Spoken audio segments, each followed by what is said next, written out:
Bien, bonsoir à tous, bonsoir à tous, nous allons démarrer cette conférence du Club Finance.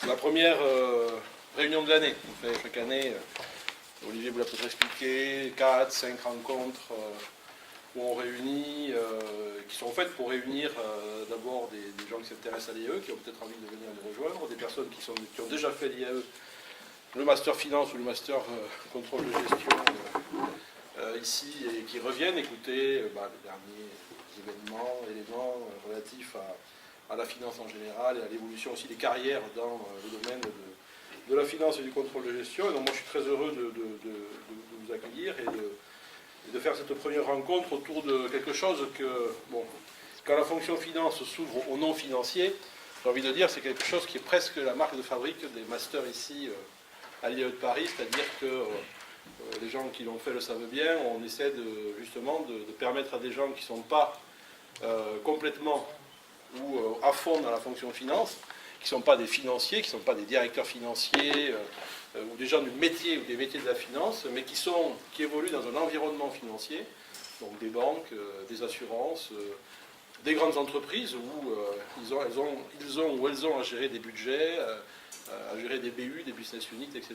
Et donc on essaie à travers les deux programmes, un étant plus orienté contrôle et pilotage de la performance, l'autre étant plus financier au sens strict du terme.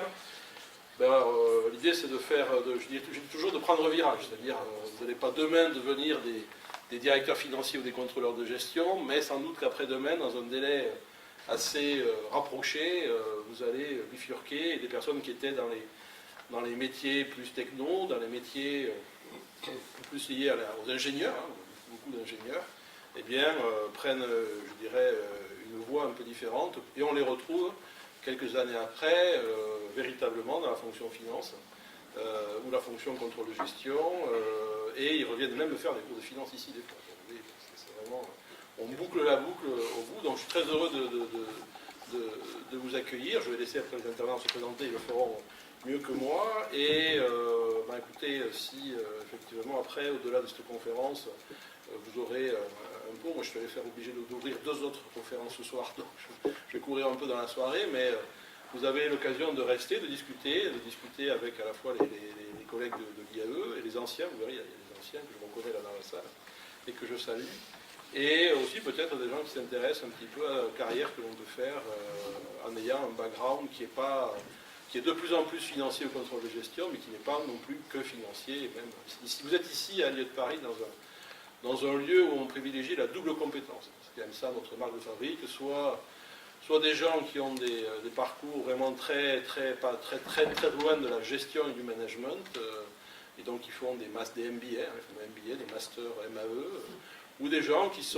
touchent une des fonctions de l'entreprise, notamment le contrôle de gestion et la finance, et qui souhaitent y aller plus franchement et mieux comprendre ce qu'ils sont en train de faire à leur niveau actuellement. Voilà, je vous souhaite une excellente soirée, je vous remercie tous de vous être inscrits, je remercie Olivier et Joël d'avoir été sur les chevilles ouvrières de ce dispositif, de leur contribution d'aujourd'hui et de l'année, à Samia, je n'ai pas vu, de notre assistante qui s'occupe ça demain. Voilà, excellente soirée, merci encore de nous avoir rejoints et j'espère que vous profiterez tous de cette conférence. Voilà. Merci.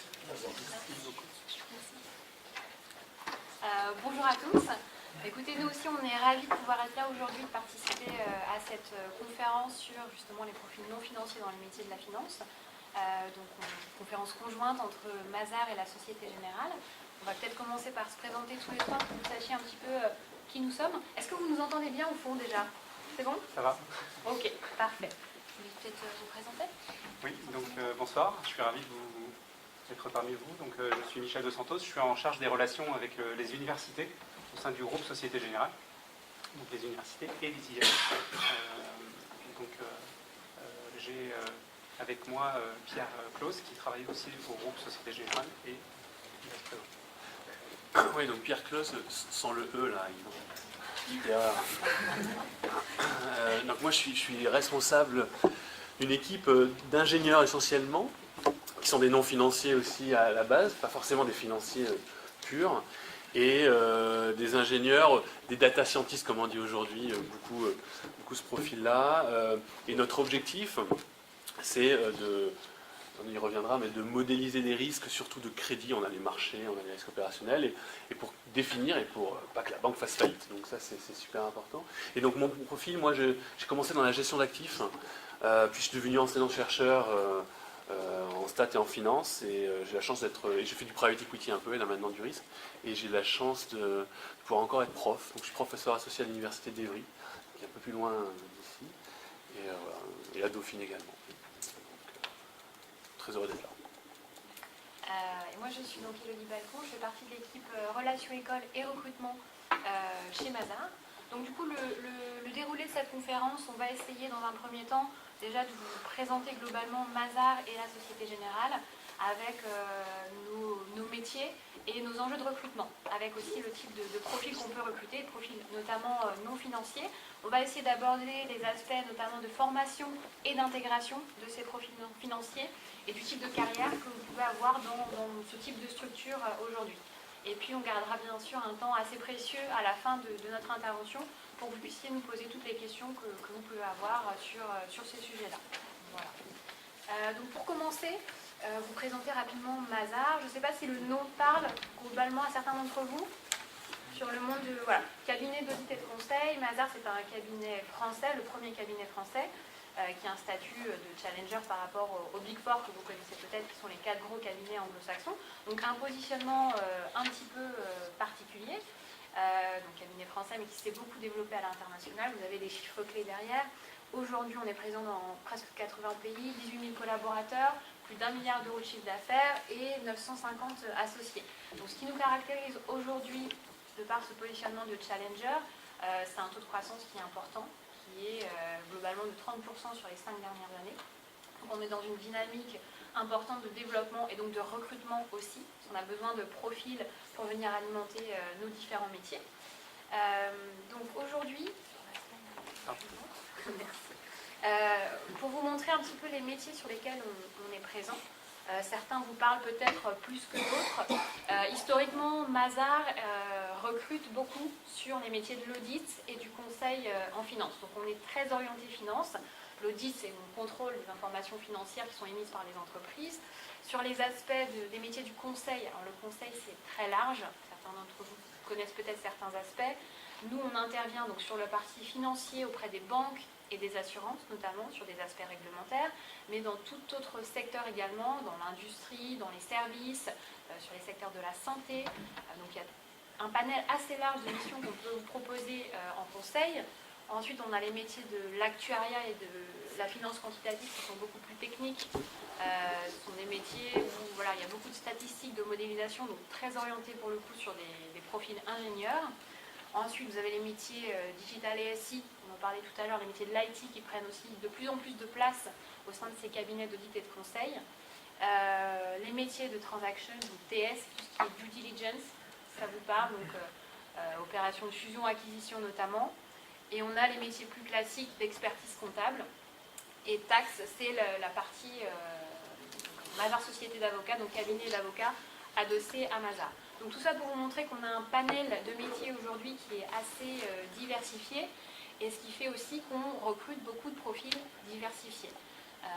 Donc sur les métiers de la finance notamment, donc l'audit et le conseil financier, on a été un des premiers cabinets à s'ouvrir à des profils un peu atypiques à l'époque, maintenant qui sont beaucoup plus répandus, donc principalement les ingénieurs. Donc, on recrute aujourd'hui, donc on est sur un volume de 1000 recrutements à l'année, avec à peu près 650 postes en tant que jeune diplômé et de stagiaire. On recrute aussi quelques expérimentés. Et en proportion, on est sur un recrutement de 25% de profils ingénieurs, 25% de profils universitaires et 50% de profils en école de commerce. Donc on a un recrutement qui est assez diversifié parce qu'on a de gros enjeux sur ces métiers-là.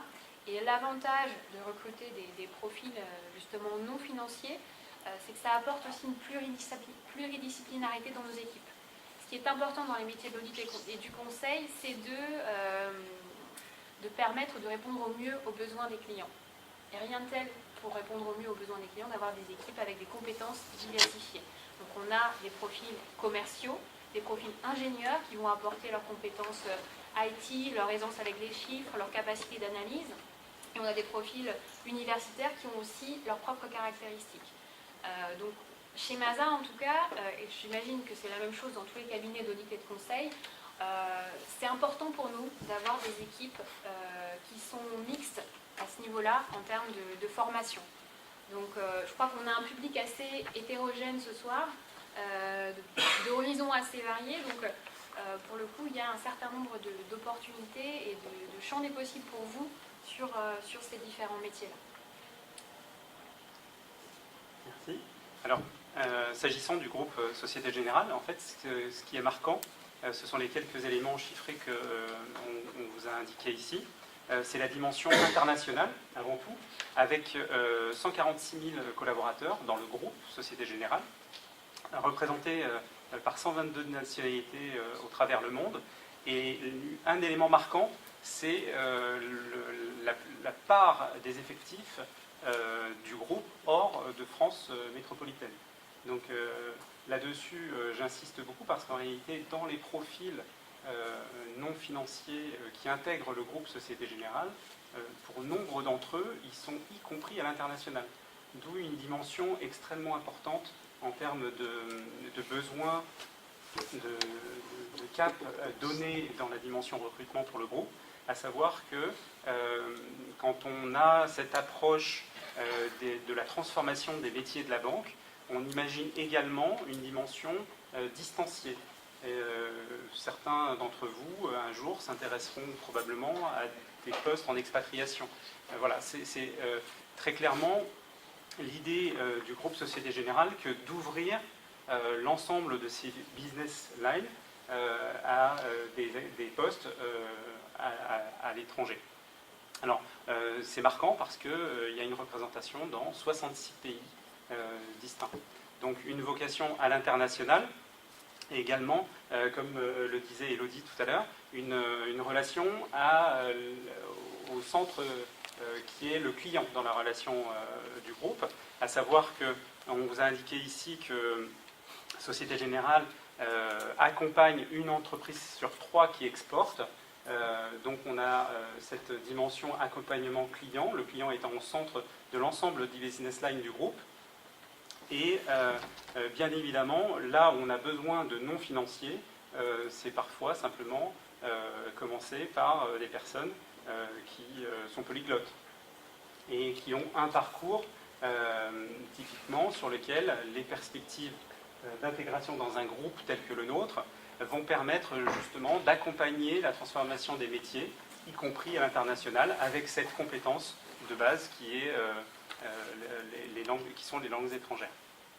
Alors, pour rentrer un petit peu dans le vif du sujet des métiers du groupe Société Générale, on a 3 grandes lignes métiers, à savoir la banque de détail France, qui est finalement la vitrine la plus représentative parce qu'il s'agit du pilier dans lequel on y retrouve l'ensemble des agences que nous connaissons toutes et tous. Et donc c'est une branche métier où on a énormément de recrutement, donc de profils non financiers, et on y retrouve des besoins croissants, puisque en termes de volumétrie de recrutement, c'est fondamentalement une des branches qui aspire le plus des postes offerts. On est sur des volumes de plus de 2000 CDI pour 2017 et une perspective pour 2018 en croissance. Donc une grosse partie sur la banque de détail France. On a une deuxième composante des métiers du groupe qui est la banque de détail à l'international, donc les services financiers au sens large. Dans ce deuxième pilier, on y retrouve notamment la partie assurance.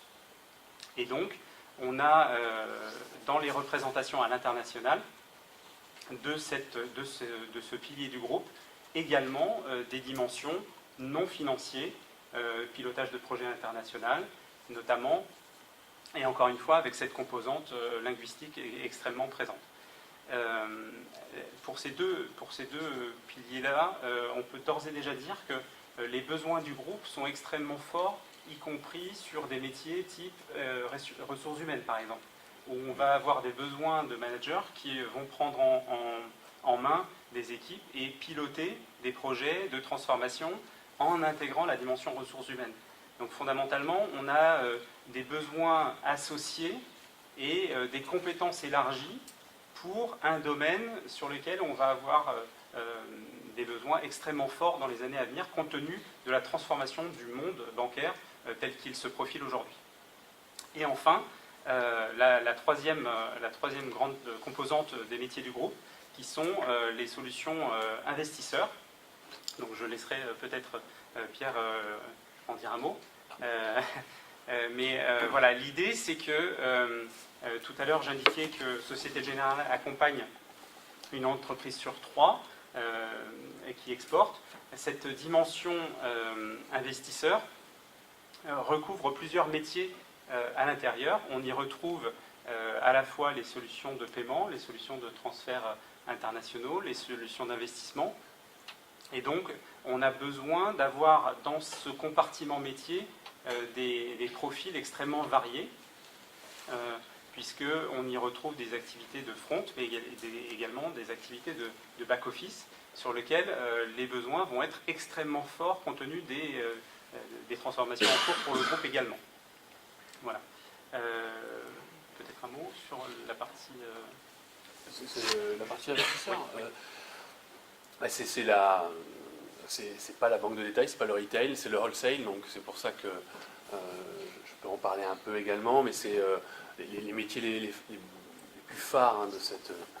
C'est la salle de marché, hein. L'affaire Kerviel a mis le focus sur ces salles de marché de manière beaucoup plus importante. Même après l'affaire Kerviel, moi j'ai vu l'afflux aussi de personnes qui étaient beaucoup plus intéressées par les métiers de trader, parce que du coup on en parlait au JT de Jean-Pierre Pernaut, alors qu'avant on n'en parlait pas trop. Donc les salles de marché, ça c'est un des métiers importants de cette branche. Il y a on parlait des FUSAC, tous les fusions-acquisitions, c'est là aussi. Les prêts aux grandes entreprises, hein, la grande entreprise ne va pas aller dans la banque de détail, vous le savez très bien. Donc la banque de grande clientèle, il y a les traders, il y a les banquiers d'affaires qui vont aussi conseiller, faire... alors, je ne sais pas comment ça marche au niveau de la concurrence, je ne connais pas très bien ce métier par rapport à Mazars, mais il y a des banquiers d'affaires aussi à l'AG qui vont conseiller des deals, des gros deals importants. Donc ça c'est les métiers de GBIS, la banque de grande clientèle et solutions investisseurs. Je ne sais pas si...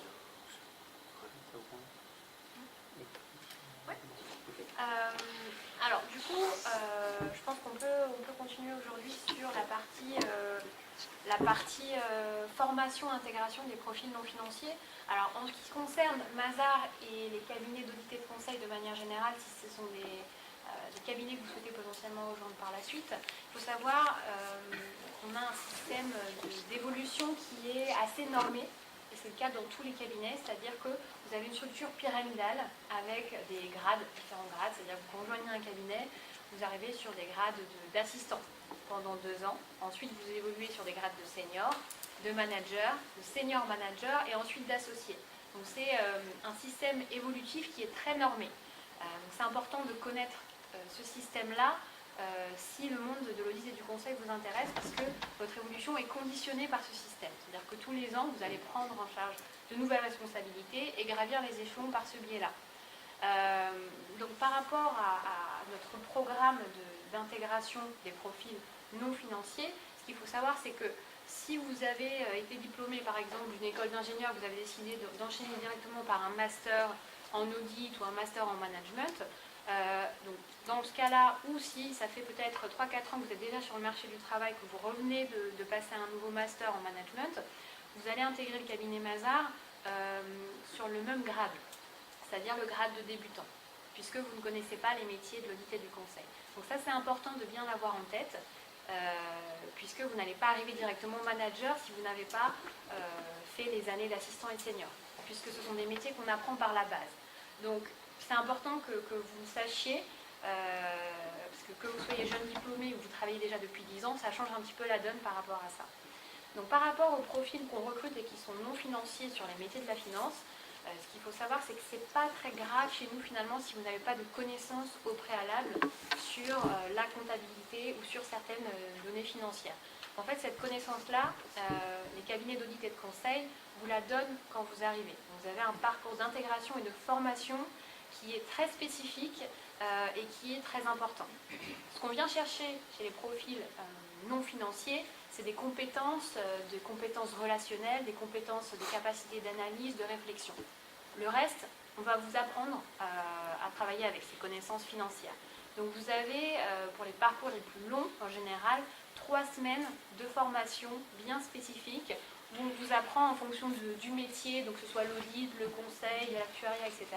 On vous apprend un certain nombre de méthodologies, comment fonctionne l'audit, comment ça fonctionne le conseil, on vous donne les clés pour réussir. Et notamment pour les profils ingénieurs, si on a parmi vous, on a une semaine dédiée vraiment à ces formations ingénieurs pour une remise à niveau en termes de comptabilité ou de notions financières. Donc il y a vraiment cette notion-là qui est importante à appréhender. Les connaissances comptables et financières, sur les métiers de l'audit notamment, ne sont pas primordiales. On vous apporte les clés quand vous arrivez au sein du cabinet. Et pour vous donner une idée, on consacre à peu près 11% de notre masse salariale sur la formation au sein du cabinet, sachant que le minimum légal est à 1,6%.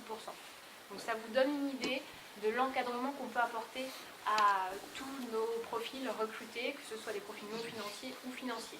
Dans tous les cas, il y a un parcours de formation qui est adapté à vos connaissances théoriques quand vous arrivez au sein du cabinet Mazars. Et après, tout au long de votre carrière dans le cabinet, chaque année, vous avez des formations qui sont réadaptées à votre niveau de compétences. Donc on va vous apporter des compétences managériales, des compétences sectorielles en fonction du secteur sur lequel vous intervenez. Mais il y a un accompagnement qui est prévu de toute façon sur ces profils-là. Donc on est très friand de profils un peu atypiques. On en parlait tout à l'heure, on a recruté des étudiants qui avaient fait un master en philosophie, qui ensuite étaient venus faire un master en finance. Ça rentre tout à fait dans le cadre de Mazars, puisque ce qu'on cherche, ce sont à la fois, ce sont des personnalités, des personnes qui ont envie d'apprendre et qui ont une tête bien faite, entre guillemets. C'est ça qui est important quand vous venez et que vous toquez à la porte d'un cabinet d'audit et de conseil. Le reste, on vous donne les clés, il y a un parcours d'accompagnement qui est vraiment fait sur mesure pour les profils non financiers et les profils classiques. Merci. Alors, s'agissant de la dimension intégration au sein du groupe Société Générale, je vous ai indiqué tout à l'heure 3 grandes lignes métiers au sein du groupe, en vous disant que la partie grande clientèle et investisseurs représente un élément important au sein du groupe, puisque effectivement l'idée c'est qu'à l'esprit on a les salles de marché et leurs activités, mais également les back-office. À titre d'information, ce sont 21 000 collaborateurs qui composent cette composante du groupe Société Générale. Ça veut bien dire qu'on a des besoins effectivement d'ingénieurs pour modéliser un certain nombre de cas de figure et avoir un regard tout particulier sur l'accompagnement de la prise des risques qui sont mis en œuvre par les activités de marché. Pierre reviendra dessus tout à l'heure. Mais fondamentalement, il faut avoir l'esprit qu'on intègre dans certaines lignes métiers de cette composante grande clientèle et investisseurs, des managers de projets, y compris à l'international, puisque, comme j'insistais beaucoup tout à l'heure, la dimension du groupe est très axée sur les entités qui représentent le groupe au travers du monde. On a besoin, y compris pour cette business line, de profils extrêmement divers et variés, avec, comme Mazars l'indiquait tout à l'heure, un prisme capacité à évoluer, et là encore, le groupe Société Générale met en œuvre cette politique d'intégration et de formation. Élodie vous donnait un certain nombre d'indications sur l'investissement qui est mis en place pour vous accompagner, pour accompagner les nouveaux entrants dans leur prise de fonction, cette dimension est extrêmement présente au sein du groupe Société Générale. À titre d'indication, en 2016, ce sont 8000 actions de formation qui ont été mises en place pour accompagner l'ensemble des collaborateurs du groupe. C'est extrêmement important parce que ça tient compte à la fois du background de chacun d'entre nous quand il arrive au sein du groupe, mais également de la perspective qui va lui être donnée pour accompagner la transformation des métiers. Je dis bien les métiers parce que quelle que soit l'entité, la composante sur laquelle un collaborateur rentre, avec cette dimension internationale et cette envergure d'entreprise, on a énormément de passerelles qui s'opèrent entre les différentes lignes métiers. Et c'est ça l'intérêt d'une dimension à l'international, mais ce sont des éléments que nous retrouvons, y compris sur les activités France, puisque quelle que soit la ligne métier sur laquelle le collaborateur rentre, il lui sera proposé aux alentours de 3 à 4 années de poste de passer sur des postes de manager plus ou moins aguerris, et ensuite on l'accompagnera vers des équipes encore plus importantes. Et donc cette dimension investissement, engagement reste aujourd'hui une des dimensions les plus importantes dans le prisme recrutement pour le groupe Société Générale. Autre élément pour vous donner un petit peu des éléments de grandeur, quand on évoque la banque de détail en France, ce sont 39 000 collaborateurs. 39 000 collaborateurs qui, bien entendu, n'arrivent pas fondamentalement avec une dimension finance dans leur parcours. L'idée avec cette slide qu'on vous présente là, c'est l'orientation client qui est donnée comme leitmotiv pour le groupe, à savoir que la dimension accompagnement de la relation client est extrêmement présente dans l'ensemble des métiers du groupe, y compris dans la banque de détail. Et quand on a des profils non financiers dans des réseaux banques de détail, c'est justement pour peut-être avoir ce regard sur l'importance de cette dimension client dans la gestion de la relation bancaire, dans ce cadre de transformation et d'évolution du monde bancaire tel qu'il est aujourd'hui. Et on va avoir un investissement extrêmement lourd en termes de formation sur cette composante banque de détail France. Voilà, pour ce qui est de la partie banque de détail France. En ce qui concerne les services financiers à l'international, ce sont 73 000 personnes au travers le monde. Et on a là encore une importance toute particulière pour le groupe sur cette composante métier, qui est bien entendu la marque de fabrique du groupe Société Générale, au travers des différents métiers qui peuvent être mis en valeur, notamment sur les solutions de grand investissement. Mais on a cette volonté vraiment de servir la relation client dans l'ensemble des implantations au travers le monde. C'est-à-dire que tout à l'heure, je vous disais que les passerelles existent entre les métiers, les passerelles existent également entre les différentes entités et les différentes implantations. C'est peut-être un des éléments qui est le moins connu, mais fondamentalement une réalité du groupe Société Générale. Est-ce qu'on peut faire un focus peut-être sur les ingénieurs et la présentation de ton métier, Pierre ?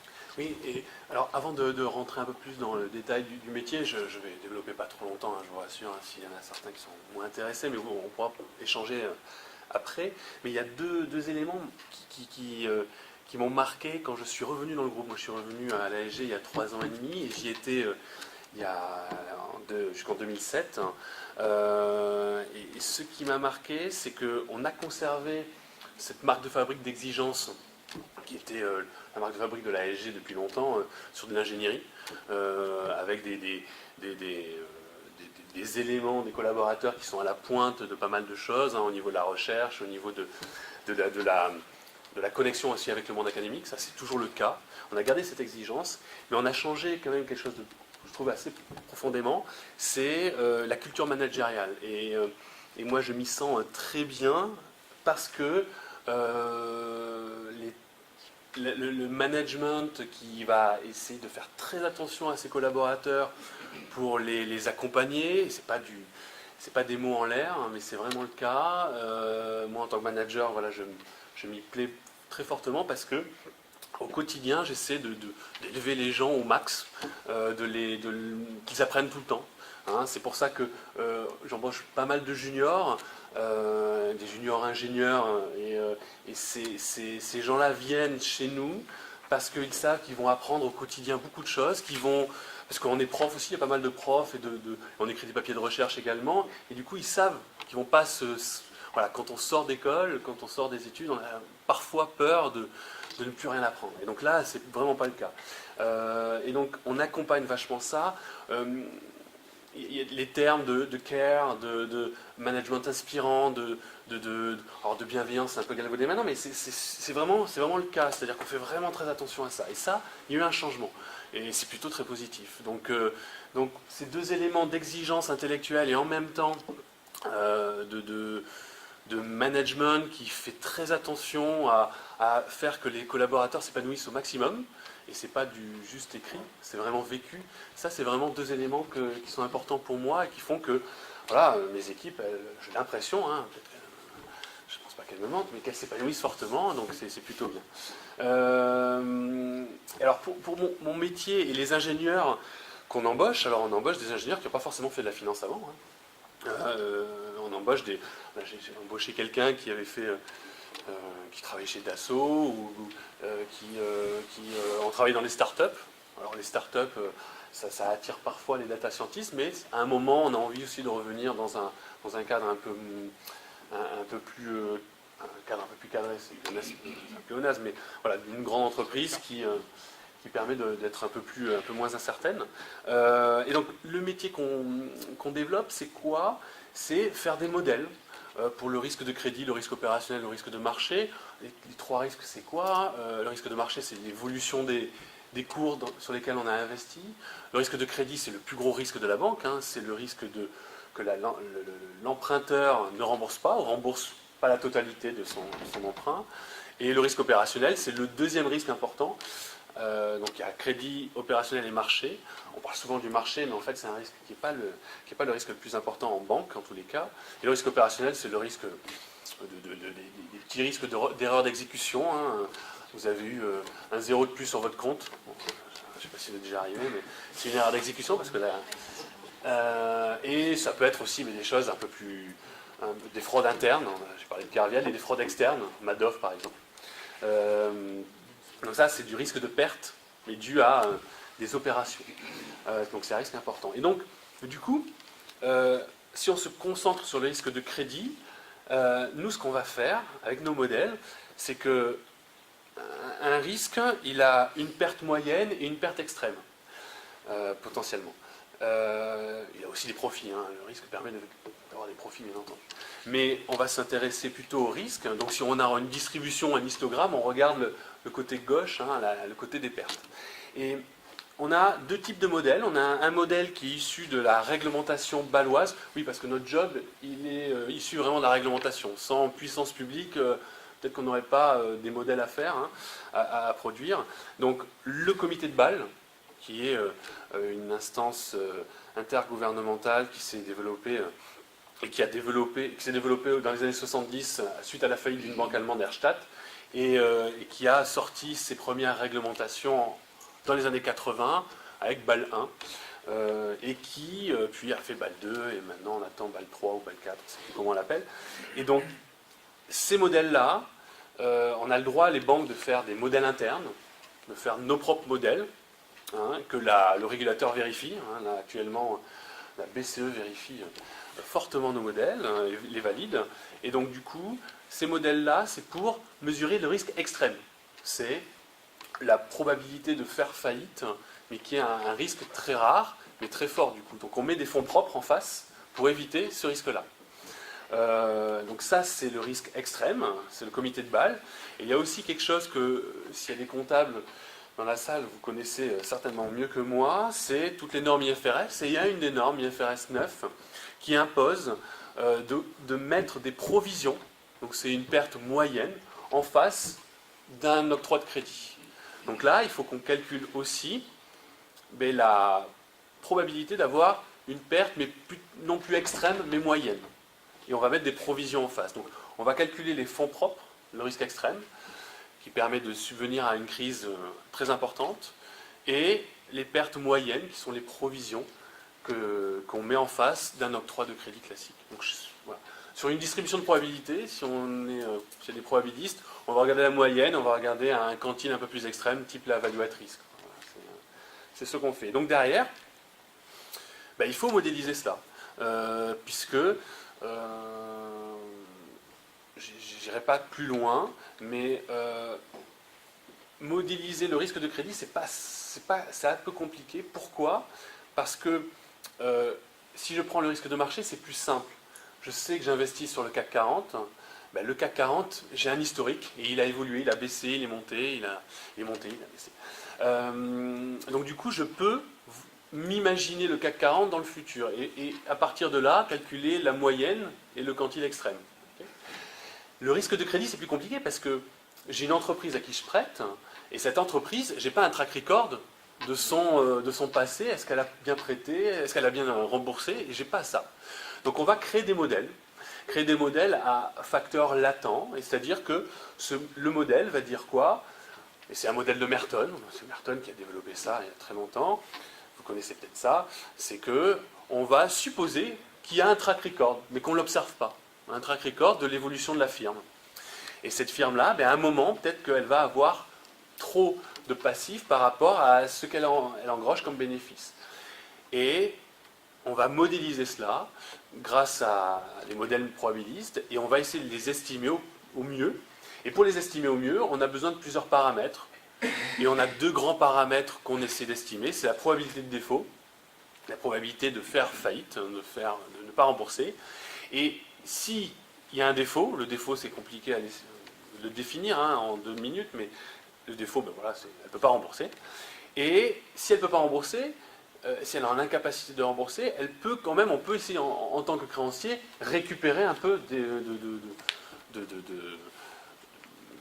en tant que créancier, on est prioritaire en plus par rapport à l'actionnaire, et on peut récupérer son bien, son bien immobilier, ses machines-outils, et donc recouvrer de l'argent. Et donc c'est la perte en cas de défaut qu'on va aussi modéliser, l'APD et la perte en cas de défaut.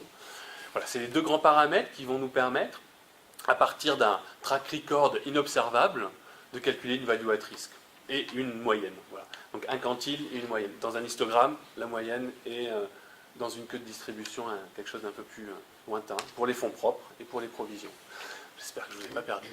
Ou que alors j'étais trop simpliste, et parce que vous êtes super connaisseur de tout cela. Je ne savais pas trop, donc j'ai fait au milieu. Donc voilà notre métier, notre job. Et alors, à côté de ça, à côté de ces ingénieurs modélisateurs, on a aussi, vous voyez le plan de la conférence, on a aussi des gens qui vont nous valider. Et alors, ils vont essayer de vérifier que ce qu'on fait est bien, en interne. Et donc ça, ce sont les néologismes, c'est pas très beau, mais c'est des validateurs. Donc les validateurs, et après il y a l'inspection aussi. Donc ça, c'est une ligne de défense, une troisième ligne de défense. Il y a nous qui créons des modèles robustes. Il y a les valideurs ou les validateurs, et après il y a l'inspection générale. Et l'inspection générale, ça peut être des métiers aussi qui peuvent vous intéresser fortement. Moi j'ai des anciens stagiaires ou des anciens étudiants qui sont à l'inspection, à l'IG, et ça c'est des métiers très passionnants aussi, parce que on va pouvoir, les trois métiers dont tu parlais, Michel, on va pouvoir les toucher parce qu'on va faire des missions plutôt courtes pour essayer de voir dans la banque de détail, dans la banque, la GBIS, la banque de grande clientèle, ou IBFS, donc c'est la banque de détail des services financiers internationaux, ils vont faire des missions et ils vont voir tous les métiers. Et ils vont aussi valider les modèles qu'on fait. Et donc ça, c'est des métiers assez passionnants aussi, qui sont beaucoup plus généralistes parce qu'on touche un peu à tout.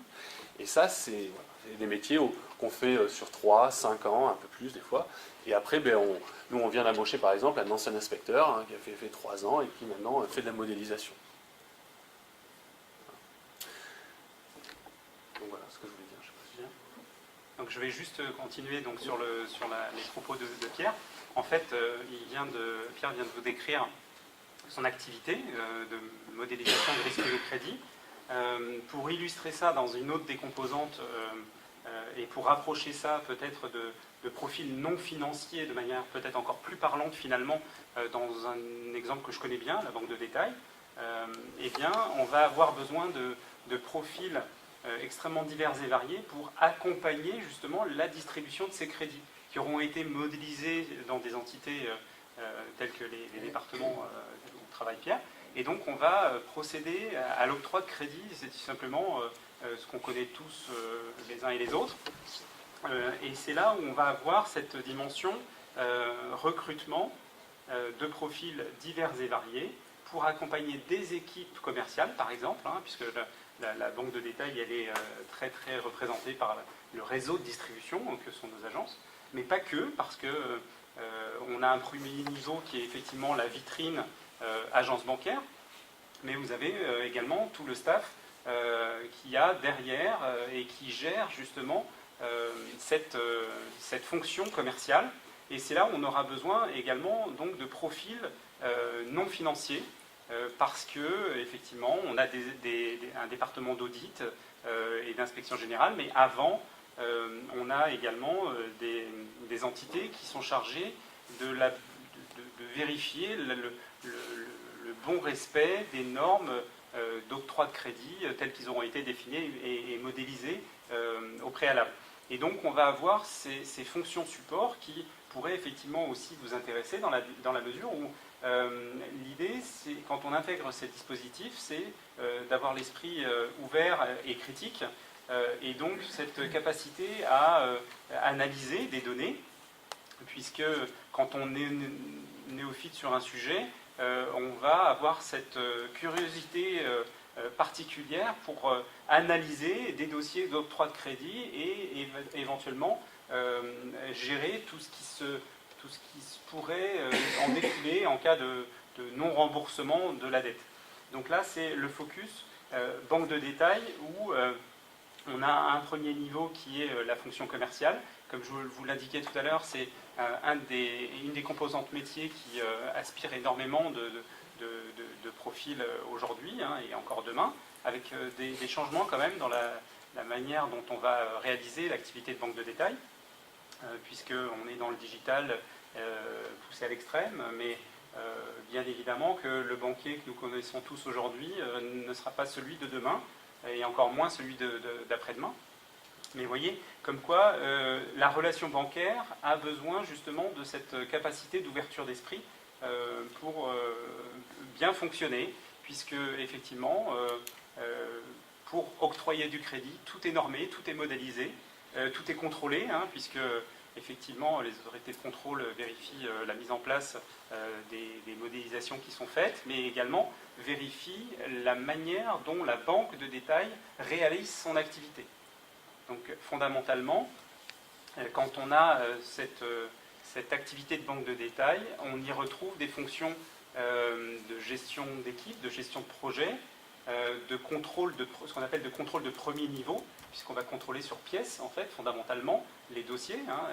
Et c'est là où on va retrouver des profils extrêmement variés pour justement avoir la capacité d'appréhender et d'avoir cette faculté d'étonnement sur ces octrois de crédit, par exemple. Mais on est aussi très regardé dans la banque sur les autres dimensions que sont la qualité du conseil apporté.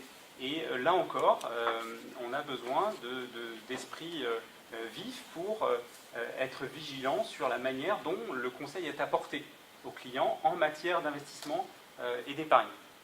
Donc cette dimension banque de détail est extrêmement importante pour le groupe, mais bien évidemment on y retrouve des problématiques similaires. Fondamentalement, Pierre le disait tout à l'heure, c'est la réglementation qui est extrêmement présente pour nous et qui guide finalement l'ensemble de nos activités, quelle que soit l'entité que je vous décrivais.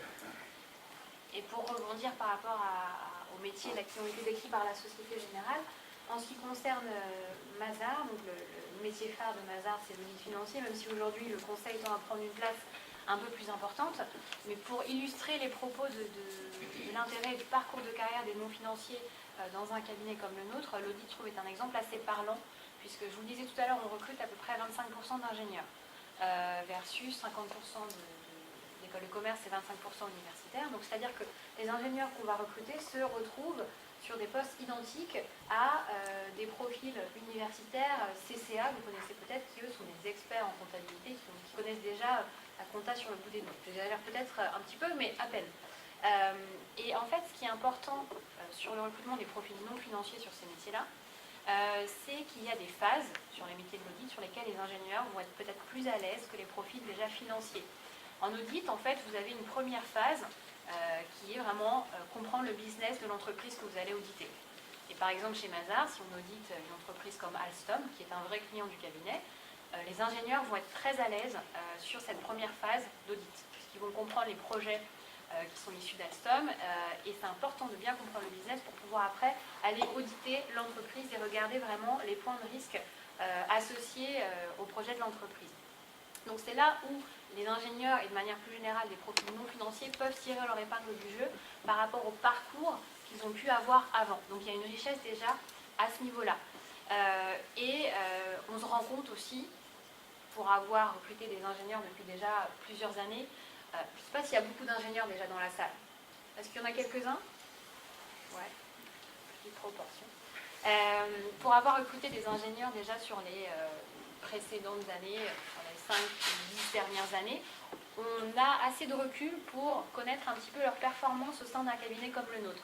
Et on se rend compte que les profils ingénieurs ou les profils pas forcément financiers performent très bien, voire même parfois mieux que les profils très orientés finance, très compta, etc. Parce que comme je le disais tout à l'heure, c'est des compétences qu'on peut acquérir sur le tas dans les équipes.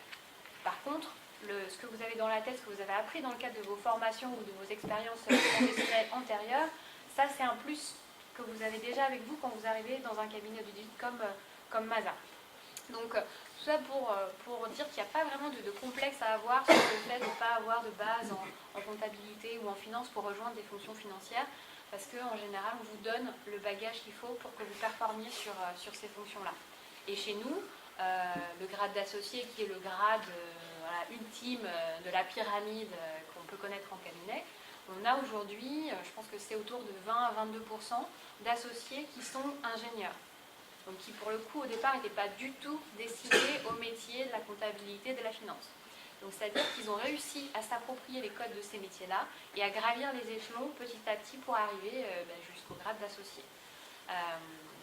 Donc c'est vraiment quelque chose qui est tout à fait faisable. Et on parlait tout à l'heure de mobilité. C'est aussi une réalité au sein des cabinets d'audit et de conseil, puisqu'on l'a vu tout à l'heure, on a l'audit, on a le conseil, on a pas mal de métiers assez différentes. Je parle de l'audit financier parce que c'est la porte d'entrée principale du cabinet, mais en fait ça vous donne d'excellentes bases quand vous êtes ingénieur ou quand vous n'êtes pas issu de formation financière, ça vous donne déjà un socle de connaissances hyper important dans le monde de l'entreprise, pour le fonctionnement des entreprises, sur la finance, pour pouvoir après évoluer sur tout un tas de métiers. Les métiers du conseil, les métiers de l'actuariat, ça s'est vu aussi, les fonctions support.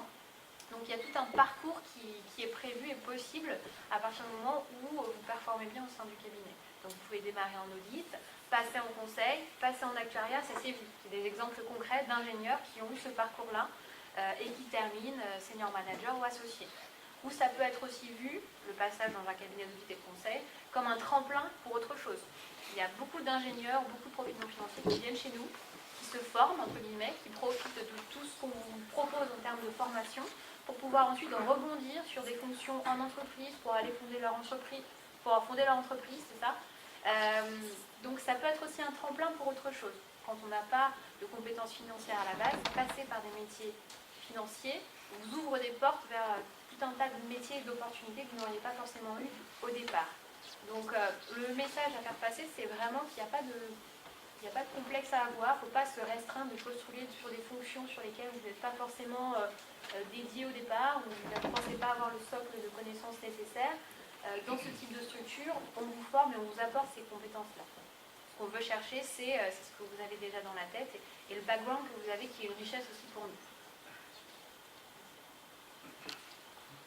Autre illustration qu'on peut vous donner, par exemple, pour rebondir sur ce que disait Elodie, à savoir quand vous intégrez des fonctions dans le monde de la finance, alors que justement votre parcours préalable n'était pas fondamentalement celui-là, l'idée c'est de capitaliser, l'importance pour nous, au sein du groupe Société Générale, c'est de capitaliser justement sur tout cet acquis qui est le vôtre et qui va pouvoir finalement guider la manière dont vous allez accompagner la transformation du groupe.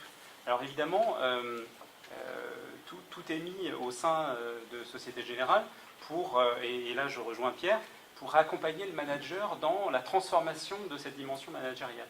Et on a mis en place, quelle que soit l'entité d'ailleurs dont je parlais tout à l'heure, des programmes d'accompagnement sur les managers de demain, parce que ce levier-là a été identifié comme essentiel pour la poursuite de la montée en puissance des différentes lignes métiers que je vous présentais.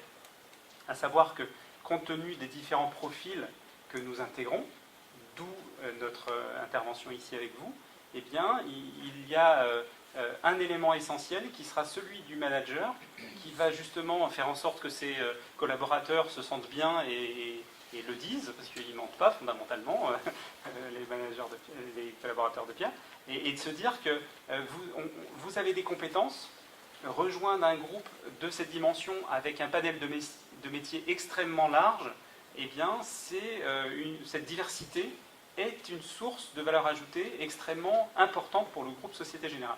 Alors c'est vrai, quelle que soit l'entité, la banque de détail en France ou à l'international, mais également la relation avec la grande clientèle, parce que les enjeux sont les mêmes.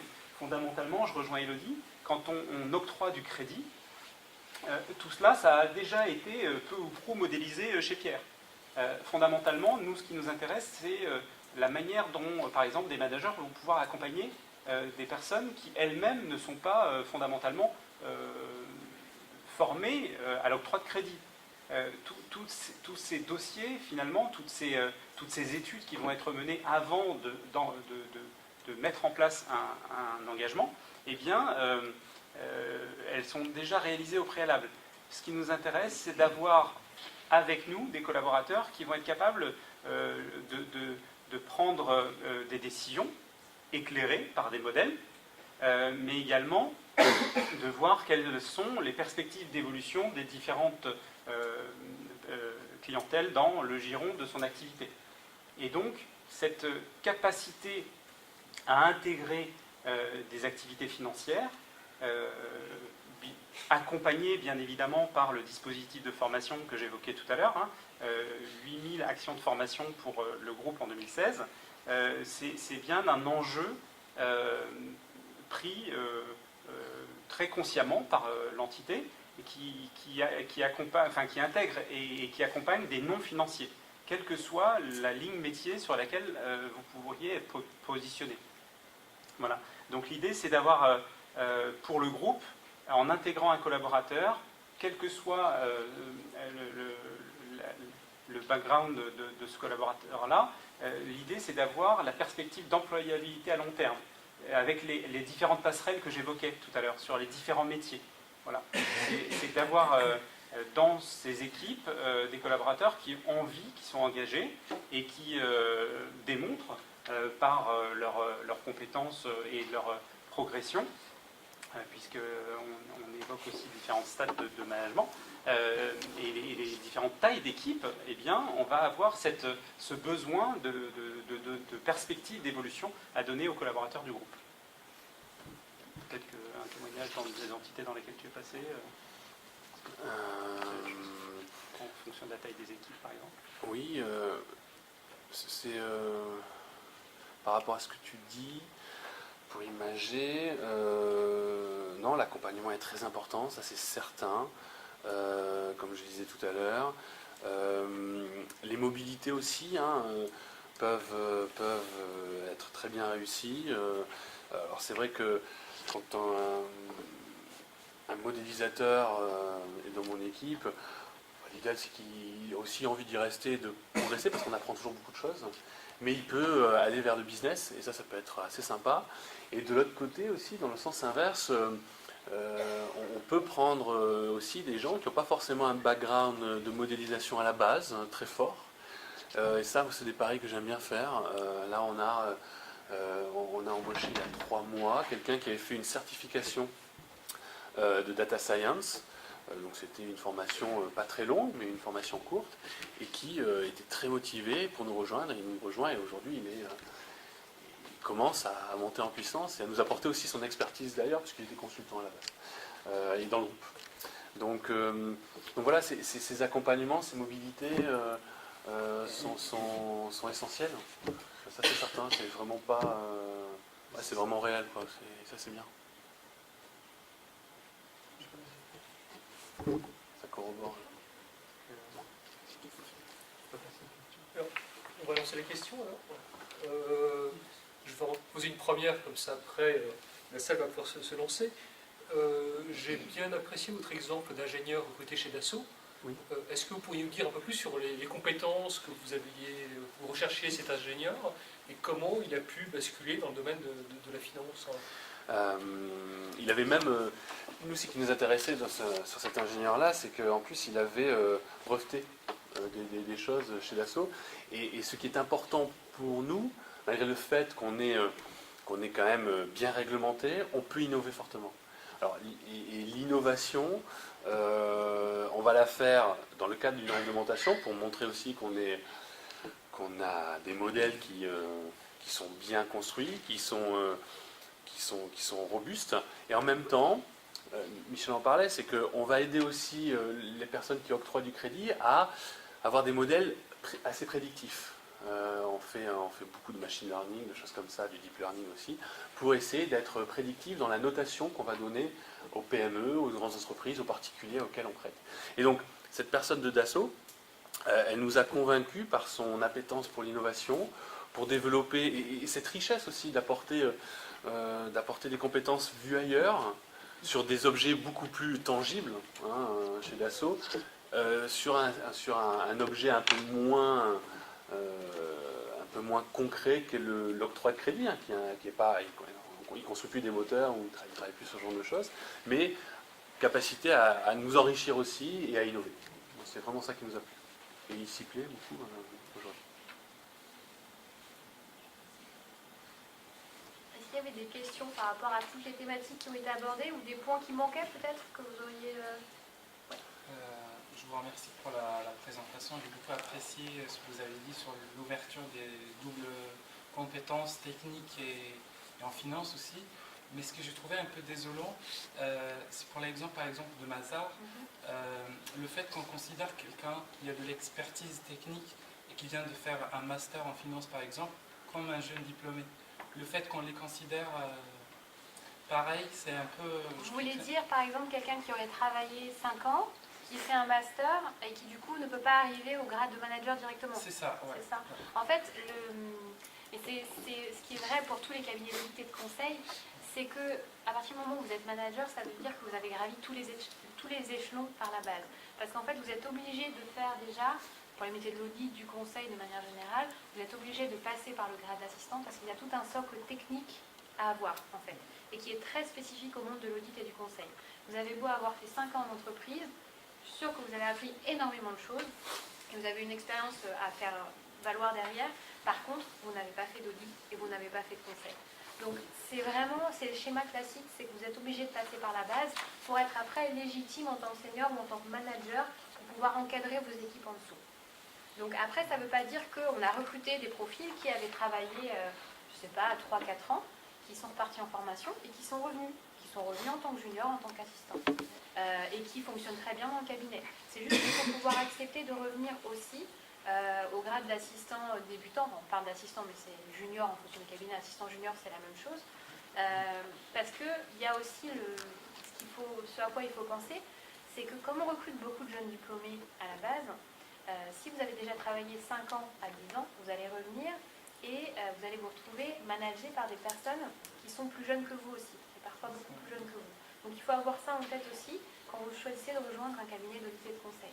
C'est pour ça l'idée, c'est de ne pas attendre, enfin au bout de 15 ans, ce sera a priori trop tard. Parce que vous avez déjà acquis une expérience énorme, 10-15 ans, on fait beaucoup de choses, et vous ne pourrez pas revenir pour débuter une carrière en cabinet de conseil. Mais il faut Sur nos peut-être métiers. penser à valoriser cette expérience. Par exemple, on ne peut pas proposer le même salaire à quelqu'un qui a 5 ans d'expérience en informatique, par exemple, et quelqu'un qui vient de voir son diplôme. Alors ça, c'est un peu au cas par cas aussi. Ouais. En cabinet, en général, on a des grilles à l'embauche, que ce soit pour les stages, pour les CDI, en fonction du niveau de formation. Donc on peut valoriser notamment du double diplôme, et on peut éventuellement valoriser une expérience. Mais ce sera vraiment étudié au cas par cas, en fonction du profil qu'on veut intégrer, et des compétences qui ont été développées dans une entreprise autre sur des sujets spécifiques. Mais l'idée, c'est pas du tout de dire qu'on ne veut pas et qu'on ne valorise pas les profils qui ont déjà travaillé. C'est des profils qui sont très riches pour nous. C'est juste que ça ne correspond pas forcément aux contraintes de tous les métiers cabinets. Mais après, voilà, c'est vrai pour l'audit et le conseil. Sur les métiers du SI, c'est peut-être un petit peu moins vrai. On adapte aussi en fonction des contraintes métiers. Il y a ce côté légitimité que vous devez avoir aussi avec le socle de compétences techniques que vous apprenez véritablement pendant vos premières années au sein du cabinet.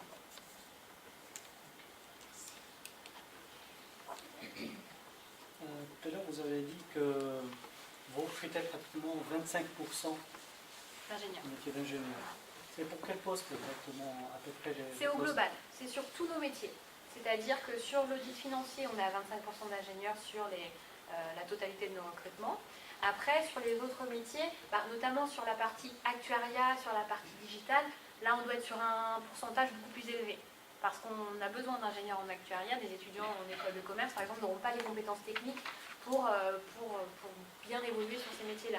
Sur les métiers du digital et des SI, on va recruter des consultants en sécurité informatique, des consultants, enfin des auditeurs IT. Et ça, c'est pareil, c'est des compétences qu'on développe en tant qu'ingénieur, donc en école d'ingénieur. Donc c'est la moyenne du recrutement des ingénieurs au global qui arrive à 25% et qui est plus ou moins élevé en fonction des thématiques et des métiers du cabinet. Car je vous explique, c'est quoi le point. Le thème aujourd'hui, c'est quand la fonction des finances s'ouvre au non financier. S'ouvre via la formation, j'aimerais bien, c'est-à-dire recruter quelqu'un, par exemple, un ingénieur directement pour un métier d'auditeur, juste parce qu'il est ingénieur, je trouve ça un petit peu, si on est là, par exemple, l'IAE de Paris, pour donner cette possibilité d'avoir un diplôme, À la fois ingénieur et manager. de recruter, par exemple, si je regarde, par exemple, je prends mon téléphone et je cherche Mazar pour les postes d'auditeurs, je suis à 90% sûr que je ne vais pas trouver profil recherché ingénieur. Ça, c'est clair. Minimum DSCG, master, des grandes écoles. Mais pour recruter quelqu'un, par exemple, ingénieur, pour le positionner au même stade, par exemple, que quelqu'un il a fait DSCG, j'arrive pas à... L'ouverture de ce métier, par exemple, financier, via la formation. Mais recruter un ingénieur qui commence au bout de 3 mois, je le forme en interne, 4 mois, 5 mois, 6 mois, une année, le métier de la comptabilité, et l'envoyer comme ça dans une entreprise en face à un comptable simple qui a 15 ans dans le poste, c'est un peu... Parce qu'en fait, ce que vous n'avez peut-être pas intégré, c'est que le métier d'auditeur, c'est pas un métier de comptable. En fait, la comptabilité, c'est le langage qui est utilisé pour auditer les comptes d'une entreprise. Et en fait, un ingénieur, déjà, il n'aura pas 1 an de formation. En 3 semaines, on lui donne les bases. Et à partir de là, c'est à lui de s'imprégner des missions et de commencer directement. Donc, on recrute aussi bien des ingénieurs que des profils en commerce, que des... Un ingénieur, au bout de pas 3 mois, 6 mois, je lui donne une balance, juste comme ça, une petite balance, hein, mais il va être un petit peu perdu. Hein. Je peux vous confirmer ça, c'est pas... pour autant, il y a des ingénieurs qui fonctionnent très très bien. Si vous aviez suivi l'IAE, non Hein? Si vous aviez suivi l'IAE, vous l'avez peut-être fait.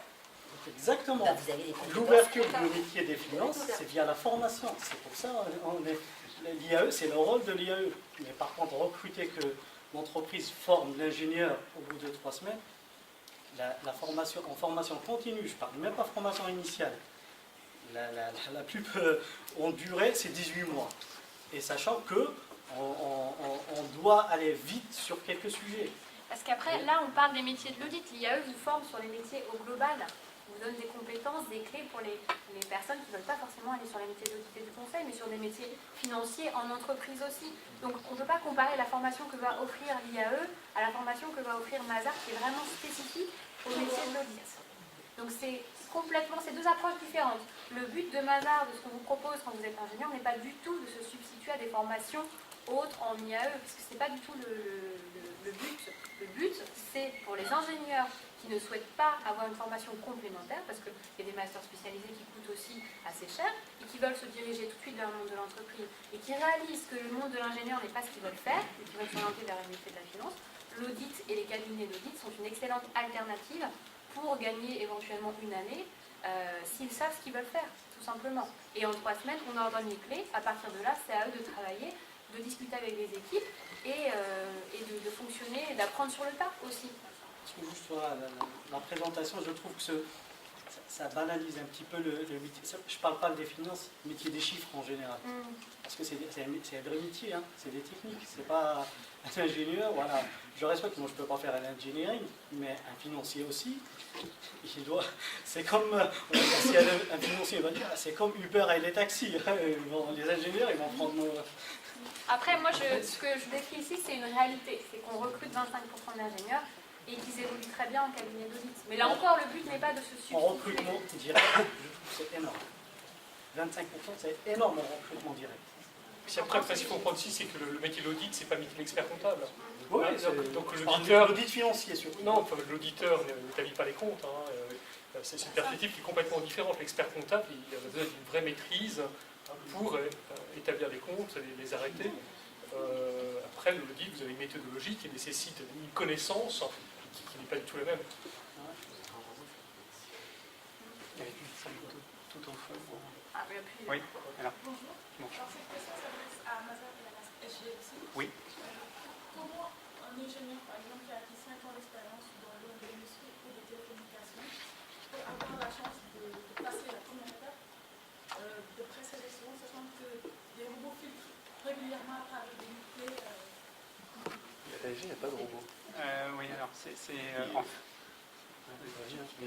En fait, l'idée, comme on le disait tout à l'heure, c'est de valoriser votre parcours quel qu'il soit. Donc effectivement, on pourrait imaginer que ces robots filtres soient une première étape dissuasive ou quasiment rédhibitoire. Le fait est qu'on n'en est pas encore rendu là et venant de la RH, heureusement, puisque effectivement, on va regarder un certain nombre de paramètres qui auront été modélisés. Oui, on en revient toujours à la même chose, parce qu'en RH, on travaille aussi, c'est un des autres éléments qu'on pourrait aborder, on travaille aussi beaucoup sur effectivement des modèles, mais sans pousser à l'extrême justement ce dispositif-là.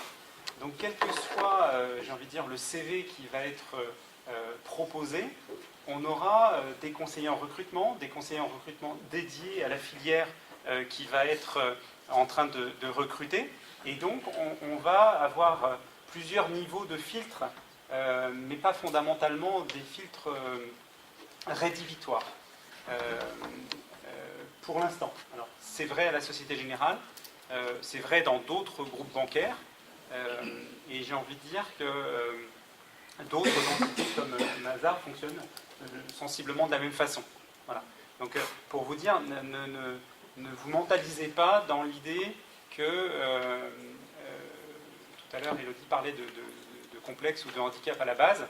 Fondamentalement, il n'y en a pas. Les enjeux de transformation du groupe Société Générale, mais de la banque au global, tel que je vous l'évoquais tout à l'heure, eh bien, sont la réalité dans laquelle vous vous inscrivez, vous, quand vous êtes en formation à l'IAE. C'est la volonté pour les groupes bancaires de capitaliser sur vos compétences acquises. Donc, fondamentalement, aucun des paramètres ne sera rédhibitoire. On va travailler sur les compétences. Et la question de M. Delavillarmois tout à l'heure était vraiment l'illustration de ça. On va chercher des compétences extrêmement variées pour travailler dans le département de modélisation de risque de crédit. Parce que les cerveaux bien faits, les capacités d'adaptation qu'on aura décelées chez un candidat vont nous permettre de le positionner sur un métier ou l'autre, quelle que soit d'ailleurs l'entité dans laquelle il pourrait évoluer. Voilà, donc pas d'a priori, sincèrement, et ce n'est pas qu'un concept non plus, tout comme on le disait tout à l'heure, du management bienveillant. Et juste par rapport à ça, sur le premier filtre, chez Mazars, il n'y a pas du tout de robot. Pour le coup, tous les CV sont ouverts. Donc l'idée, c'est qu'on puisse voir votre expérience et à travers la lettre de motivation aussi, on décidera si on veut vous recevoir ou pas en entretien. Il n'y a pas de filtre automatisé sur telle personne a fait telle école, a telle expérience ou n'a pas le mot-clé dans le CV. Pour le coup, ça n'existe pas chez Mazars. Oui, derrière. Vous avez parlé beaucoup de data scientist, mais par exemple pour les transactions, fusion acquisition, vous n'avez pas besoin de compétences sectorielles. Data scientist, c'est une partie des ingénieurs. C'est pour moi, qui c'est qui parle? Vous avez beaucoup parlé de data Ah, moi? Oui, vous, mais pas que. Oui, en fait, Ouais, c'est le nouveau nom des statisticiens, c'est du buzzword, ça, ce genre de truc, mais c'est super marketing, hein, data scientist, pour moi. Ouais. Oui, C'est plus sexy, quoi. Ouais. Ouais. Mais est-ce que dans d'autres métiers, comme les transactions et fusions-acquisitions, par exemple, vous avez besoin de compétences sectorielles, de connaissances sectorielles? Tu dis sectoriel, analyse sectorielle, expertise sectorielle, financière. La télécommunication. Oui, totalement. Mais il n'y a pas de data scientist dans ces secteurs-là, dans ces départements-là. Hein. Je les connais. Mais dans le M&A, tout ça, il n'y a pas de data scientist. Alors, il y a des data scientists peut-être, mais qui ont évolué vers une expertise différente, qui est l'analyse FI, quoi, l'analyse financière. Non, c'est des analyses sectorielles, il y a des... Ces métiers-là, je ne les connais pas par cœur. Oui, Moi, mais... je connais un peu plus le private equity, mais voilà, il n'y a pas forcément... Les data scientists, là, c'était pour mon métier à moi, là, c'était pour la modélisation des risques. Mais il n'y a pas que des data scientists à l'ASG, loin de là. Je ne sais pas si je suis clair. Ah, oui, mais... Alors du coup Peut-être pour reformuler la question, est-ce que les compétences métiers sont nécessairement transversales? Est-ce que vous avez des spécialistes des métiers des industries? Et ça vaut aussi chez Mazars. Est-ce que vous avez des spécialistes de l'industrie de la finance, de l'assurance? Ou est-ce que c'est nécessairement une compétence transversale, c'est de l'audit appliqué à un domaine particulier? Alors fondamentalement, on en revient toujours à l'octroi de crédit, qui est un exemple qui permet d'illustrer beaucoup de situations. Il y a un certain nombre de métiers où la compétence et l'expertise sur des secteurs d'activité va être un réel plus. Si ça répond à votre problématique, qui était celle de dire que une connaissance extrêmement approfondie du domaine des télécommunications va être un plus, qui va être, et ça rejoint finalement la question précédente, qui va être valorisé fondamentalement dans la perspective métier qui pourrait vous être donnée. Parce que en octroi de crédit, évidemment qu'on travaille sur des modèles, mais tout à l'heure Pierre disait qu'il faut avoir l'agilité d'esprit pour critiquer ces modèles et les faire évoluer. Donc fondamentalement, la compétence et l'expertise sur certaines activités va venir accroître l'intérêt que porte l'établissement pour votre CV, puisque notre capacité à nous transformer est également portée par la critique des modèles existants. Donc l'expertise est un vrai plus. Tout à l'heure, il y avait le sujet sur jeunes diplômés, valorisation des parcours précédents et donc valorisation de l'expertise et d'une expérience fondamentale au préalable. C'est vraiment quelque chose qu'on ne retrouve pas dans l'activité bancaire. Parce que, vous voyez, dans tout ce que je vous ai donné comme élément en termes d'activité du groupe, Société Générale, mais de la banque en général, nous avons la possibilité d'intégrer des profils expérimentés sur des postes divers et variés. Alors, c'est moins vrai qu'en audit, où on va pouvoir valoriser justement cette expérience préalable et positionner des parcours de managers dans une continuité dans le temps. Et donc, voilà... Si je peux me permettre de faire la fusion de trois questions. Fondamentalement, l'expertise est un plus, la connaissance d'un secteur d'activité est un vrai plus, mais cette agilité mise en perspective sur des fonctions transverses est, j'ai envie de dire, la cible de ce que nous souhaitons mettre en place en gestion de ressources humaines. Et par rapport à Mazar, sur votre question, c'est exactement ce qui est en train de se passer chez nous, c'est-à-dire qu'on est en train de passer sur des expertises sectorielles. C'est-à-dire qu'avant, il y avait l'audit d'assurance, l'audit en immobilier, l'audit des services, etc. Pareil, le conseil en immobilier, le conseil en assurance. Et maintenant, c'est en train de se faire, mais on a une practice assurance au sein de laquelle on va retrouver l'audit d'assurance, le conseil d'assurance, les transactions qui concernent les assurances, et de la même manière sur les métiers de la banque et de l'immobilier. Donc on est en train de raisonner par secteur, où les collaborateurs qui intègrent ces secteurs-là vont développer des compétences pour pouvoir faire à la fois des missions d'audit, des missions de conseil et des missions en TS en fonction des deals qui arrivent, etc. Donc on est en train de migrer vers cette compétence sectorielle. Pardon, quelle différence vous faites entre le conseil et le TS? Alors, autant l'audit et le TS, je peux l'entendre, mais conseil et TS... En fait, non, c'est des appellations internes, en fait, c'est pour ça. Le TS, c'est du conseil, en effet. Ça fait partie du conseil. Mais chez nous, c'est vraiment un département à part, c'est le transaction services, qui s'occupe vraiment des due diligence. Qui sont séparés du conseil plus classique, dit le conseil en management, notamment. Mais c'est des appellations internes propres à Mazar au sein du cabinet. Ça reste quand même des voies par lesquelles on peut aussi accéder, a priori, pas nécessairement passer par l'audit, comme disait monsieur tout à l'heure. Lorsqu'on a une expérience à valoriser, c'est peut-être pas vu sur le statut d'assistant ou pas associé, assistant junior, mais si on a une bonne expérience, on peut peut-être la valoriser en TS ou en conseil directement. Vous pouvez peut-être plus facilement, en effet, sur les métiers du TS et du conseil que de l'audit. Ne pas avoir l'impression de recommencer à zéro. Qu'est-ce que TS? Je ne connais pas la signification. Transaction Services. C'est les opérations, c'est quand Mazar va aider une entreprise qui veut racheter par exemple racheter notre entreprise ou vendre une entreprise, on va fiabiliser le prix d'achat ou le prix de vente, en termes de valorisation aussi de l'entreprise. Tout au fond, il y a quelque chose. Tout au fond, oui. Vincent ? Oui. Est-ce que la banque des grandes clientèles fait partie de la banque de financement et d'investissement? Oui, c'est la BFI, ouais. Oui, tout à fait, exactement. Est-ce que les centres d'affaires grands comptes font partie de cette banque? Alors, les centres d'affaires grands comptes... Les agences qui accueillent... Alors, je pense que vous parlez de pôle d'expertise visible, en fait, dans le réseau. Alors, non, typiquement, cette entité-là est dans le dispositif Banque de détail France.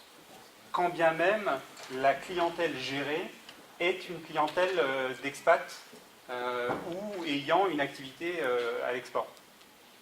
Hein, mais effectivement, ce sont des entités dédiées à la gestion d'une clientèle particulière dans le cadre de la Banque de détail France, qui possiblement, et c'est ça qui est intéressant avec le groupe Société Générale, mais la banque au global, qui potentiellement feront appel à des solutions qui auront été créées et modélisées par les équipes de la banque à l'international. Voilà. Les entités qui traitent les dossiers du CAC 40, par exemple, elles font partie de la banque. Oui, c'est vraiment le compartiment dédié.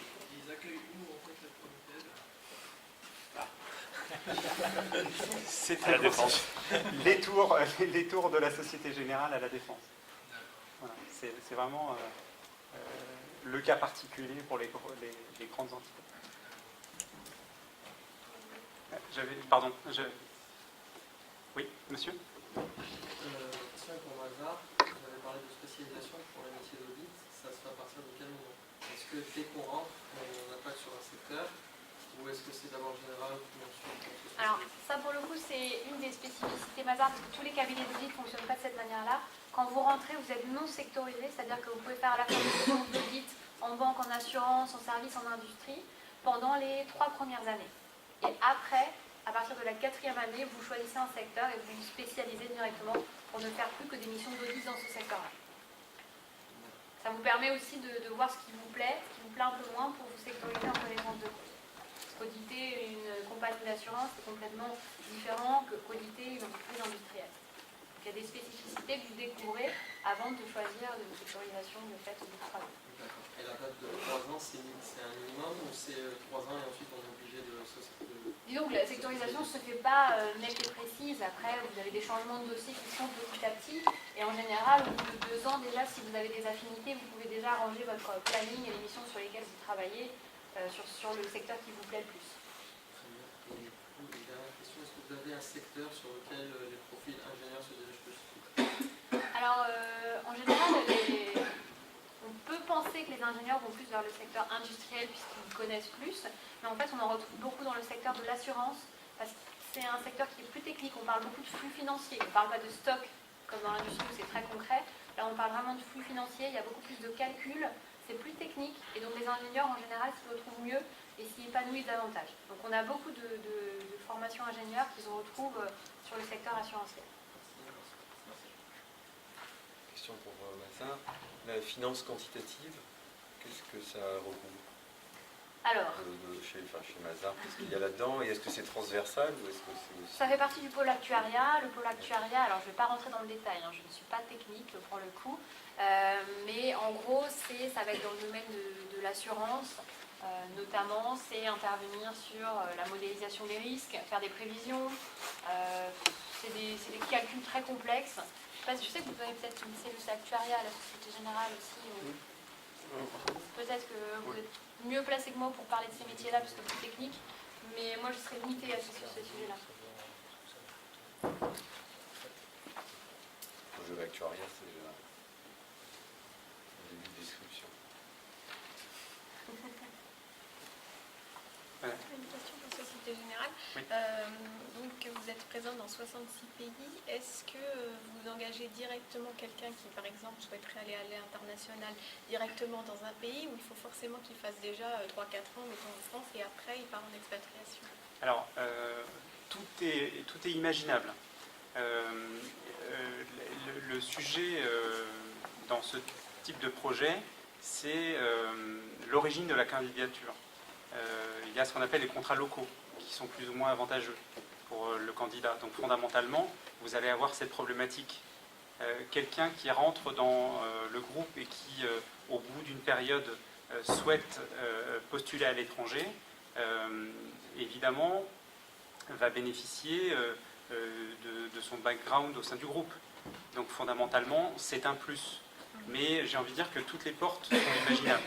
Voilà. On recrute avec des contrats locaux sur place. Les entités, en fait, fondamentalement, sont elles-mêmes autonomes en la matière. Mais on favorise, et je parlais de passerelle tout à l'heure, on favorise ce dispositif et on accompagne, y compris sur le retour des expats. Et j'ai une deuxième question, plus pour Pierre-Claude. Vous avez quitté la Société Générale, vous êtes revenu. J'ai démissionné. Voilà.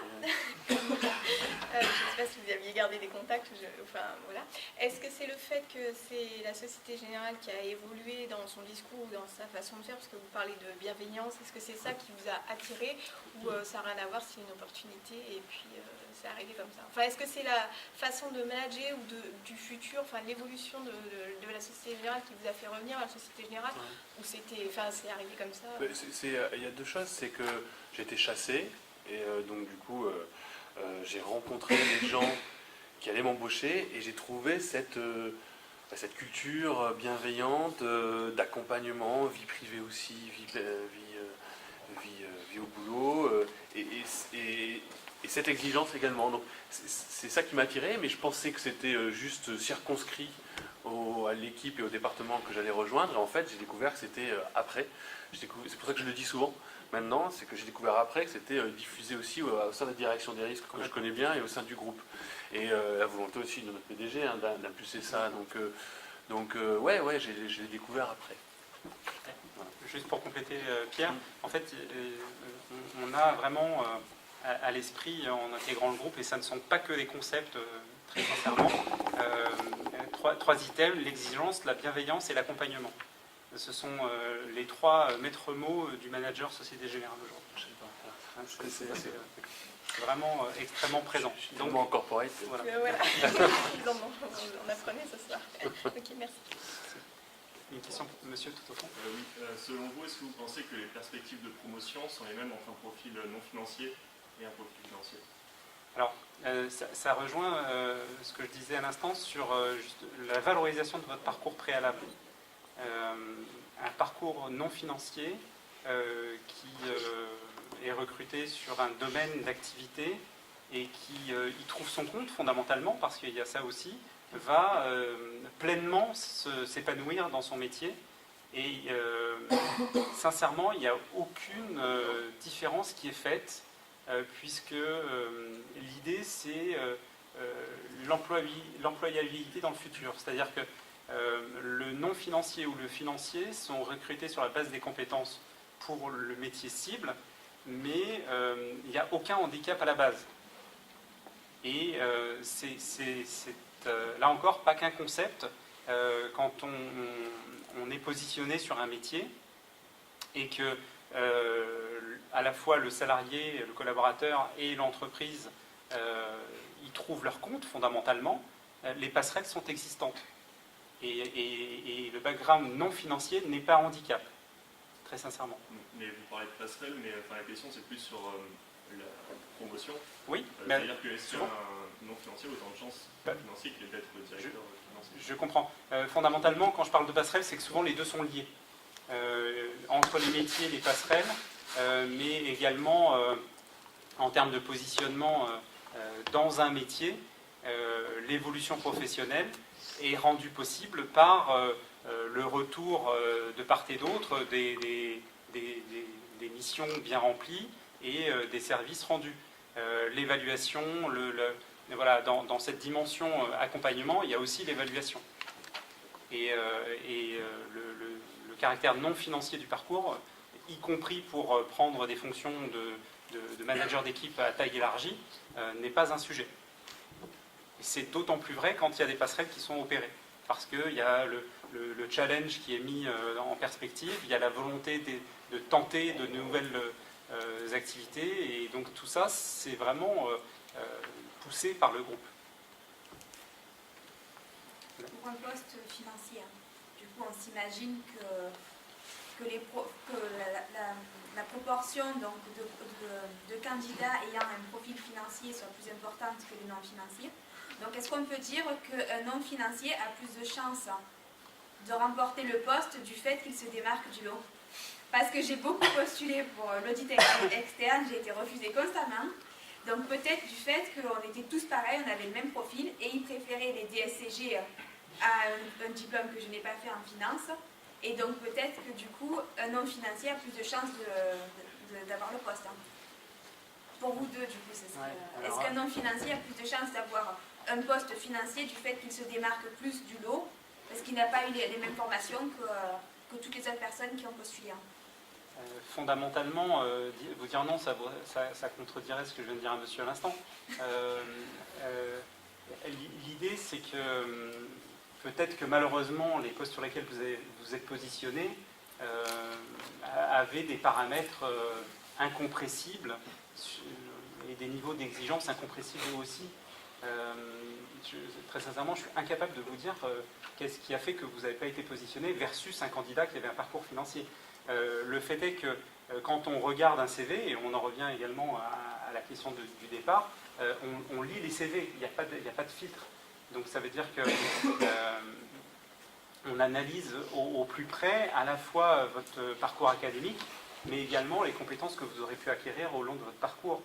Donc, 400 000 CV. Comment 400 000 CV par an. Oui, exactement. Ouais. C'est une analyse critique, mais très sincèrement positive du CV. Parce que du coup, du fait des formations, on peut classer les financiers entre le meilleur et le moins bon du fait de la formation. Donc, est-ce qu'on peut dire qu'un financier moyen a moins de chances qu'un non-financier? Extrêmement. Pardonnez-moi. Est-ce que c'est congélé? Je trouve cette approche, pardonnez-moi, ce prisme extrêmement réducteur. Et j'ai envie de vous dire non. L'idée, c'est pas du tout de hiérarchiser cette façon de voir. Je pense que le bazar fonctionne de la même façon. Quand on a un ingénieur qui postule et un profil très compta, très finance, on ne va pas regarder la même chose. On ne fait pas les mêmes critères qui vont être évalués à l'embauche. Après, une fois que l'ingénieur et l'étudiant à l'école de commerce ont rejoint les équipes Mazars, que ce soit en audit ou en conseil, à partir de là, l'évaluation reste objective sur la performance du collaborateur. Et on ne regarde plus s'il a une formation d'ingénieur, universitaire ou commerciale. La différence se fait dans les entretiens, mais encore une fois, on ne va pas regarder les mêmes choses, on ne va pas évaluer les mêmes critères. Alors, je vous propose de prendre une dernière question, pour qu'on ait le temps après de discuter de manière informelle. Je voudrais rebondir sur la question de ceux derrière. Pour Mazars, au niveau de l'hierarchie et de la pyramide, je sais qu'aujourd'hui Mazars, le corps du métier est surtout l'audit. La finalité de l'audit, du contrôle des comptes et le commissariat aux comptes, la certification des comptes. Donc, vous ne pensez pas que, sachant que une certification, le niveau du commissariat aux comptes, il existe un plafond de verre pour les non-financiers dans cette filière qui est la plus grande dans ce secteur? Non, en fait, quand on recrute un ingénieur, il peut tout à fait faire sa carrière chez Mazars jusqu'au grade d'associé sans passer aucun diplôme, que ce soit le DSCG ou le DEC. C'est simplement à partir du moment où il va passer associé et où il va être signataire des comptes qu'il va devoir passer des examens spécifiques pour pouvoir signer les comptes. Et là encore, on a le CAF4, je crois, qui est un examen simplifié pour les profils d'ingénieurs. Simplifié, il faut le dire vite. Oui, je suis membre du jury, donc... Mais dans le sens où Mazars accompagne... Et Mazars, effectivement, a eu un candidat qui l'année dernière, je pense. Oui, on a pas mal d'ingénieurs qui sont passés là, associés, qui sont maintenant, qui peuvent devenir signataires des comptes. Il n'y a pas de plafond de verre dans le sens où, à partir du moment où vous êtes déjà arrivé, ça fait 10 ans que vous êtes chez Mazars, vous avez déjà complètement acquis les bases en comptabilité. Et donc, il faut juste, entre guillemets, parce qu'en effet, c'est pas simple, mais juste passer le diplôme pour pouvoir être associé. Et il y en a beaucoup, d'anciens, d'associés qui sont issus d'écoles d'ingénieurs qui sont passés associés, qui signent les comptes aujourd'hui et qui ne se sont pas du tout freinés par rapport au diplôme.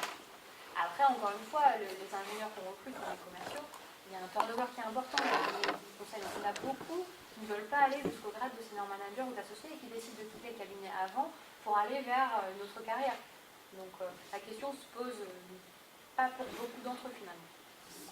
Pas parce qu'ils ne veulent pas, pas parce qu'ils ne peuvent pas, mais parce qu'ils ne veulent pas aller jusqu'au grade d'associé tout simplement. Alors la vraie dernière question. J'ai une question. En fait, comment vous travaillez ensemble, la Société Générale et Mazars? Si chez la Société Générale, vous avez besoin de quelqu'un, vous préférez une ressource interne ou vous préférez un consultant comme de chez Mazars, par exemple? Comment vous choisissez les ressources entre les internes et les externes? Alors, il y a des métiers sur lesquels on va sourcer en interne, effectivement. En fonction de la ligne métier concernée, soit on identifie dans la business line des compétences chez un collaborateur et y est sourcé, soit effectivement on est obligé d'ouvrir à l'externe. Bien souvent, notamment sur les domaines de l'IT, on a des prestataires. Alors, c'est trois politiques finalement de gestion de carrière différentes. Aujourd'hui, ce qu'on retrouve, c'est des prestataires qui souhaitent rejoindre le groupe. Parce qu'effectivement, pour des raisons X, ils ont été chez des prestats reconnus finalement pour les compétences qu'ils ont mis en œuvre pour des missions au sein du groupe. Mais fondamentalement, là encore, on peut parler de passerelle. Mais c'est une problématique, là on dépassement matériel, hein, c'est une problématique de budget parfois qui fait que effectivement on a une ressource en interne, où on est obligé d'aller à l'externe, et voire on externalise la prestation. Mais voilà, ce sont trois optiques différentes pour remplir une mission à l'intérieur du groupe, quelle que soit la ligne métier. J'ajouterais juste, en modélisation par exemple, je connais pas mal d'autres banques qui ont des politiques où ils embauchent pas mal de consultants. Nous, cette matière, elle est tellement précieuse, oui, qu'on embauche qu'en interne. Alors après, on peut avoir des pics d'activité, ou alors des besoins de personnes qui ont des conseils un peu plus globaux, qui peuvent nous apporter aussi une expertise, et ça, on peut faire appel à des cabinets comme Mazars, mais globalement, on a très peu de consultants, voire pas. Avant de remercier nos intervenants, un mot sur la prochaine conférence. On vous convie à revenir à l'IAE le le 5 décembre pour une conférence de Jean-Luc Buchalet consacrée à la crise du capitalisme. Donc une perspective un petit peu différente, qui a aussi son intérêt. Donc un grand merci à Louis Balcon, à Michel de Santos et à Pierre Clausson. Je pense qu'on peut les applaudir avant de...